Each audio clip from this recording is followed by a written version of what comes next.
Selamat pagi, saya Diarni Butar-Butar, Kepala Sekolah SDS Miki Mini. Terima kasih sudah membimbing saya. Terima kasih Bapak Agus, Pak Wawan, Bu Fani. Tidak terasa di akhir tugas ini ya. Saya sangat mendapat banyak hal ya dari kegiatan kita ini. Nah, dan saya juga berterima kasih kepada Tuhan Yang Maha Esa karena memberikan kesehatan sepanjang kita mengikuti kegiatan ini. Nah, seperti judul yang saya angkat dalam praktik baik adalah bagaimana guru harus bisa mengayomi setiap perilaku anak atau kurangnya kemampuan guru dalam mengayomi setiap perilaku anak.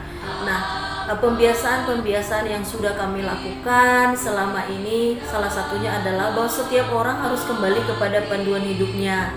Contoh saya agama Kristen, saya harus kembali kepada firman Tuhan Alkitab. Yang beragama Muslim harus kembali kepada Al-Qur'annya. Agama Buddha kembali kepada Tripitaka-nya. Nah, di sekolah kan melakukan pembiasaan itu atau praktek baik ini. Tujuan kita sebenarnya bukan berpedoman kepada apa kata orang, tapi kembali harus kepada kitab sucinya, apa kata Tuhan. Di dalam setiap menghadapi permasalahan, kita kalau mau jawaban yang tepat dan benar harus kembali kepada apa kata Tuhan. Terima kasih.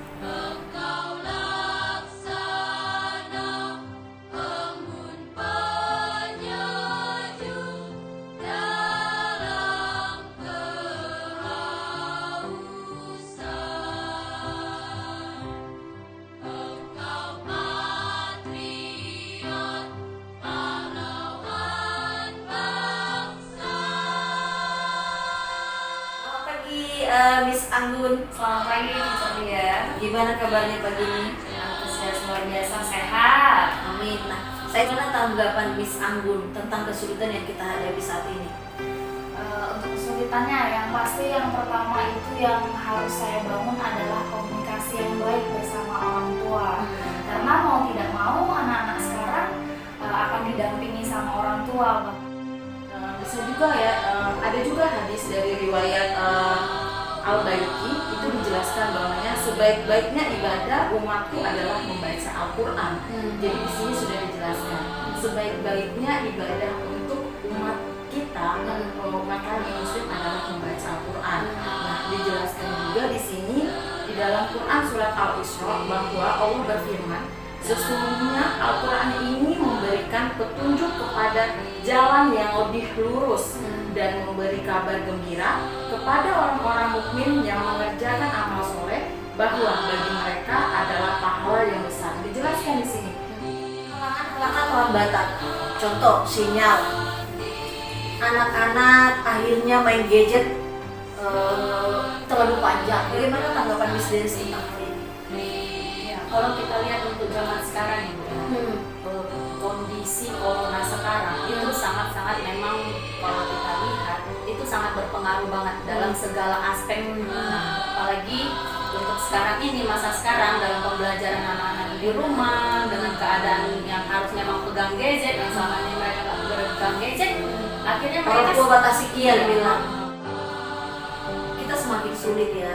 Kita sebagai guru, sebagai orang tua, sebagai peserta didik, semua kita dalam kesulitan. Tidak mungkin kesulitan guru dan orang tua berbeda, tapi semua kita dalam kesulitan mengingat pandemi yang terjadi,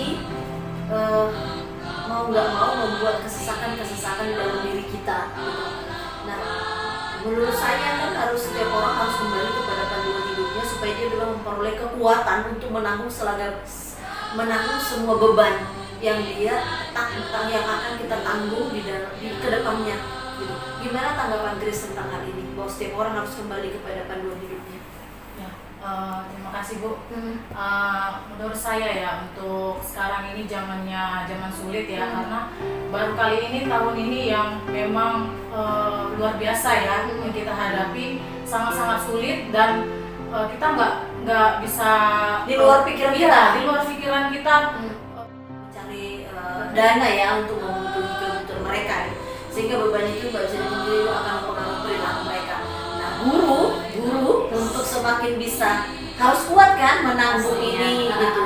Nah, gimana tanggapanmu bahwa setiap orang kan harus kembali kepada kedua hidupnya supaya dia memperoleh kekuatan untuk menanggung segala beban ini gitu. Istilahnya pandemi lah salah satunya sih, saya mengambil positifnya aja gitu. Berarti ada sesuatu yang diubahkan untuk diri saya sendiri gitu. Jadi lebih pikiran ke positif ya.